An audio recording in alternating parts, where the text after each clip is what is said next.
We turn now to the U.S.-Mexico border, where federal immigration officials say they are overwhelmed by the massive influx of families seeking asylum. Amna Nawaz begins our coverage with reporting and production help from the Cronkite News Center at Arizona PBS.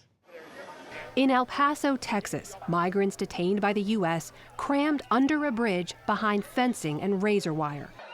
Officials say a nearby detention center is past capacity from a surge in arrivals, mostly families and children. On Twitter today, President Trump accused Mexico of doing nothing to help stop the flow, and he threatened to close the southern border. Some of his top aides are echoing the president's message. In El Paso on Wednesday, the Customs and Border Protection Commissioner, Kevin McAleenan, warned that his agency is at a breaking point. With the flows at these levels and increasing, combined with the lack of bed space for our partners, it means that we will be continued to be challenged to provide humane care for those in our custody.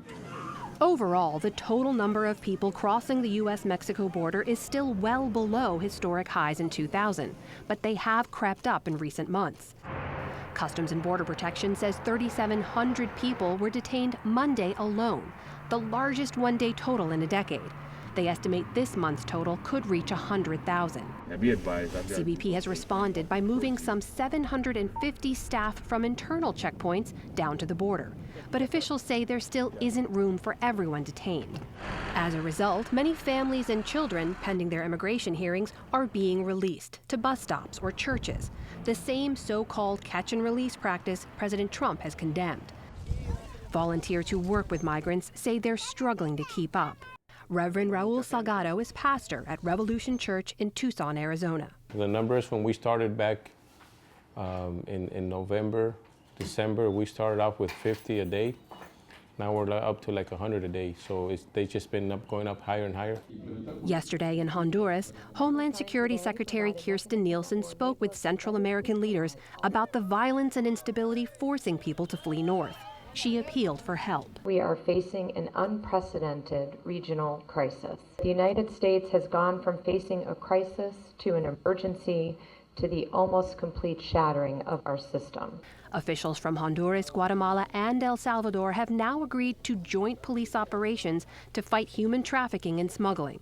And Mexico announced it's sending federal forces to its southern border as more groups make their way north.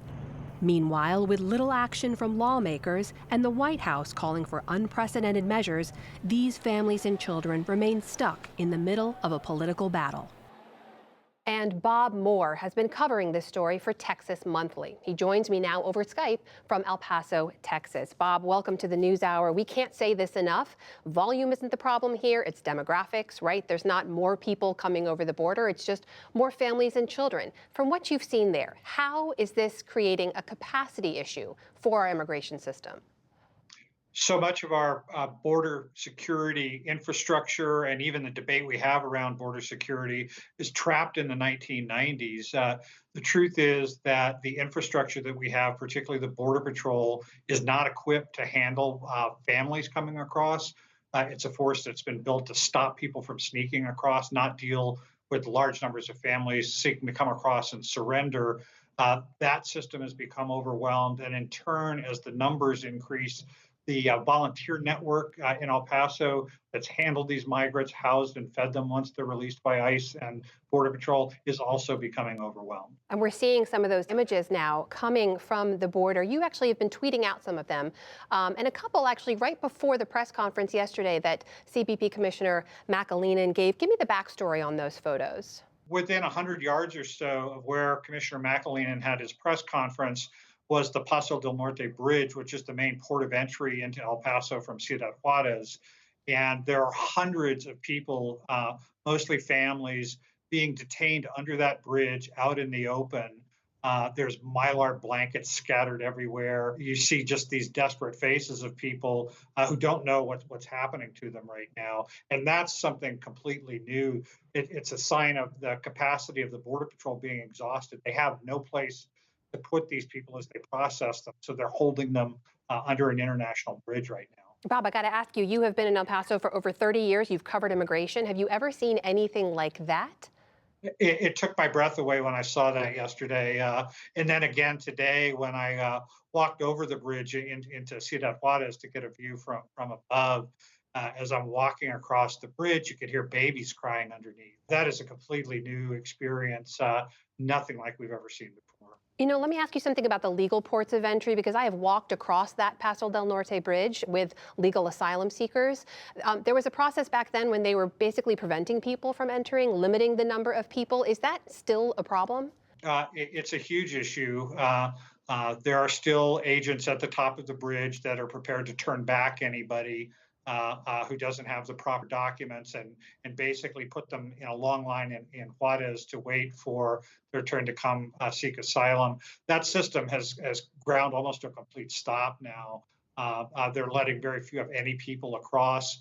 And one of the changes that Commissioner McAleenan announced yesterday, which is the redeployment of 750 people from ports of entry to help with this migrant processing issue, is going to make problems even worse, because a lot of the agents they're deploying are the people who would process asylum seekers at the port of entry. So the administration repeatedly says the way to seek asylum is to come to a port of entry and make your request in compliance with the law.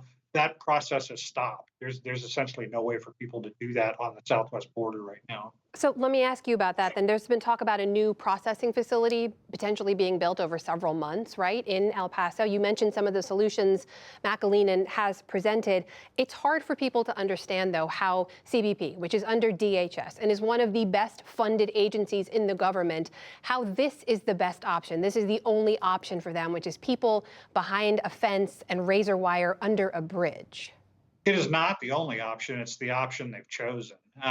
In 2016, we had another large influx in El Paso, and one of the things that CBP did at the time was to set up a processing center at another port of entry where people were staying in tents for a little while, but they were well cared for.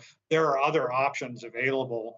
And I don't want to put this all on the administration either. This is a complete political failure at every level. Congress, the administration. We've had 5 years of warning that this was coming, and we've done nothing in terms of response to prepare Border Patrol to handle this, to adjust laws to handle this influx of families. It's a massive political failure. We just have a few seconds left, Bob, but tell me, what do you expect to see next? Will these numbers continue where they are? Will they go down or up? As the weather warms, we're going to see more and more people making the journey north from Central America. As it stands right now, about 1 in every 200 Guatemalans and 1 in every 150 Hondurans has already crossed this border in the last 6 months. Those are staggering numbers that I don't think that the American people fully comprehend. And as I said, as the weather warms, that's traditionally the migratory season. We're going to see a growing influx. The commissioner mentioned yesterday that 100,000 people had been taken into custody this month. I could easily see that doubling or tripling in coming months.